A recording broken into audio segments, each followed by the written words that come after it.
στη Γερμανία, μία το παίζει ότι είσαι στη Θεσσαλονίκη. Ωραία, μία λοιπόν, το παίζει άκουμε λίγο, έλα Θεσσαλονίκη, Σταυρούπολη. Μόνος σου, να δω θα καταλάβεις.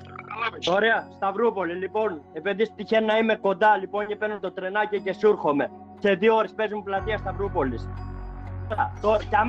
Πάρε με τηλέφωνο στο Discord, στο Instagram. Εγώ λοιπόν θα έρθω και θα έχω και βιντεάκι, σε κάνω ξεφτύλα άμα δεν έρθεις. Θα έρθω Σταυρούπολη, θα πληρώσω εισιτήρια στα πίδια μου. Έρθω αδερφέ, θα έρθω, να δω θα καταλάβεις.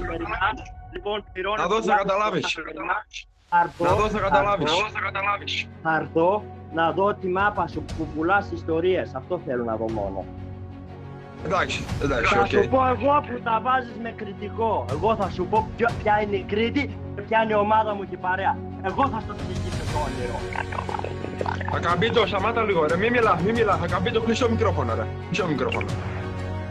Τι με λες, ωραία, και εσύ τα πάει με Ιταλιάνο μαλάκα.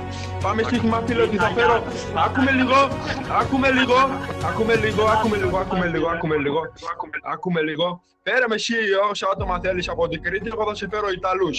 Να δούμε ποιος είναι ο Σέφ και ποιος είναι ο Μάγκας. Άτομα ρε βλάκα, μόνος μου θα έρθω ρε. Μόνος μου, τι άτομα για τη μάπα, σου αξιοδέψω και άτομα πλάκα. Φέρε εσύ άτομα, θα έρθω μόνος μου ρε. Και θα τραβάω Ακούς, βίντεο, μόνος μου αλήθεια θα σου λέω. Πες μου σε ποια πλατεία θα είσαι, θα τραβάω βίντεο ότι εγώ είμαι στην πλατεία σε 2 ώρες από τώρα και πίστεψέ μου ότι θα το κάνω και θα δεις ότι δεν θα έρθεις ρε. Πες μου ποια πλατεία. Πάμε στοίχημα. Μπροστά σε όλους, όλοι μάρτυρες, ρε Ποσάρας εδώ. Ποσάρας, Παπασάρα. Πάμε στοίχημα. Σου δίνω το χέρι μου ρε. Σου δίνω το χέρι μου. Πλατεία τώρα. Πες μου την πλατεία τώρα. Λοιπόν, θα έρθεις στο Δημαρχείο Πάλου Μελά, Σταυρούπολη. Όχι, Ακαμπίτο, κλείτο